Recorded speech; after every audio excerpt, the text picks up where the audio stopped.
Je l'ai dit dès le départ, se séparer d'un entraîneur, c'est pas facile.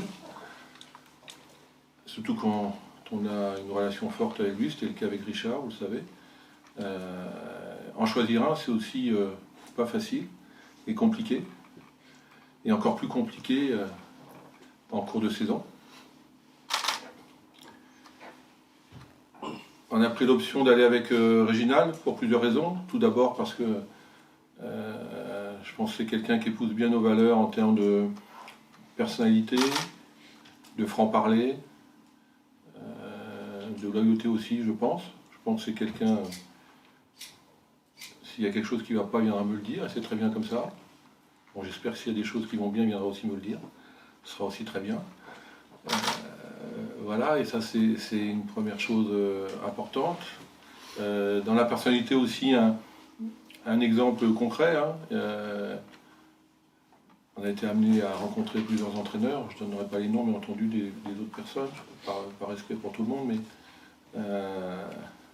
par exemple, il n'y a pas eu de discussion sur la durée du contrat. Tout le monde a bien conscience que c'est une première étape, une première mission que nous avons aujourd'hui, qui est importante. On a peu de temps à perdre.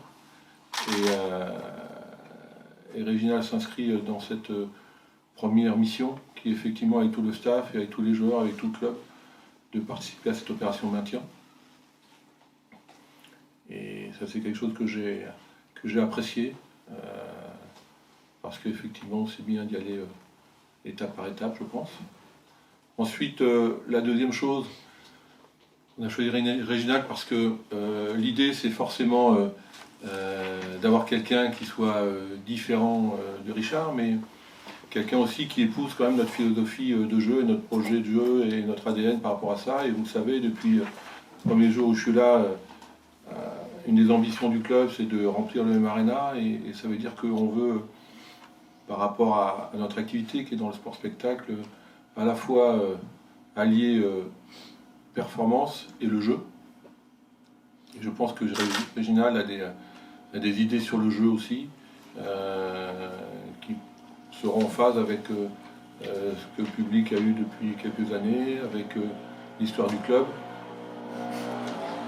et avec ce qu'on veut mettre en place dans les semaines, dans les mois avant et dans les mois suivants. Vous le savez, on l'a toujours dit, on veut toujours opposer le jeu avec la performance. On peut aimer le jeu, je le répète ici, et on peut aimer gagner. Et on essaye toujours de, si ce n'est de le faire, parce que c'est très compliqué de le faire, et c'est aussi se mettre en danger et en plus grande difficulté quand on dit qu'on veut mettre en place un vrai projet de jeu, où notamment l'idée, il a sorti cette phrase quand on s'est rencontrés, on m'a bien plu, c'est que l'idée est plutôt d'imposer notre jeu à l'adversaire que plutôt de subir. Et ça, c'est effectivement quelque chose d'important pour nous. Ensuite, le troisième élément qui me paraît important, c'est que, vous le savez, Réginald a une belle carrière de joueur. Il est d'ailleurs passé par ici avec une saison et demie, notamment une belle saison. Il a démarré une carrière d'entraîneur, il a déjà de l'expérience. Il a été adjoint avec Frédéric Hans, que tout le monde connaît ici, jusqu'en Ligue 1. Il a été adjoint aussi d'un autre entraîneur qui a aussi, je pense, une belle carte de visite, c'est Rémi Garde. Et puis ensuite, il a pris son envol de numéro 1, avec une très belle saison au Paris Football Club, avec une montée loupée dans un premier temps au barrage contre Orléans, mais finalement acquise administrativement, alors qu'il était parti à Bastia, et c'est Bastia qui était rétrogradé, c'était un coup du sort. Voilà, et ensuite il a fait 2 saisons à Valenciennes, un club qui revenait aussi d'une situation très très compliquée, avec de grandes difficultés.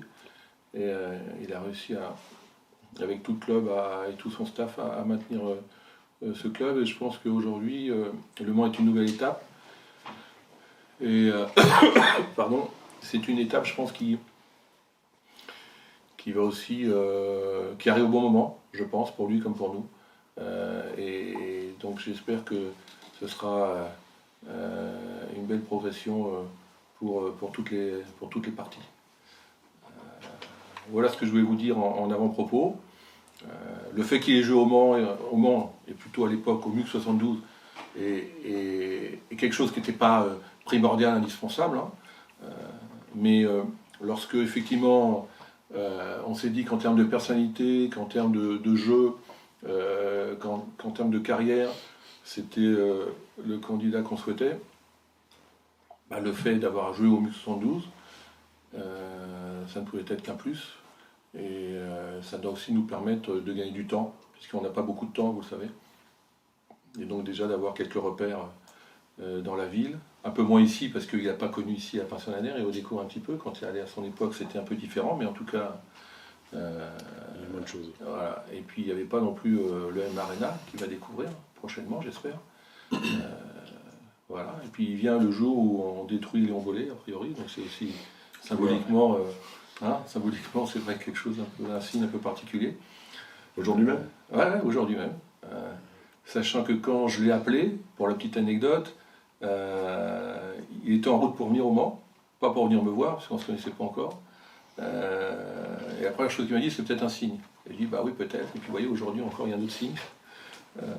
Voilà, en tout cas, j'espère qu'il y aura beaucoup de signes positifs pour lui, pour tout le staff, pour les joueurs, pour le club, pour ses partenaires, parce que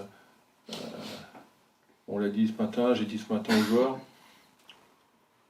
depuis vendredi soir, on sent qu'il y a une nouvelle dynamique positive qui est née autour du club. Maintenant, on connaît la fragilité d'une dynamique positive, donc il faut bien rester les pieds sur terre, il faut continuer à travailler.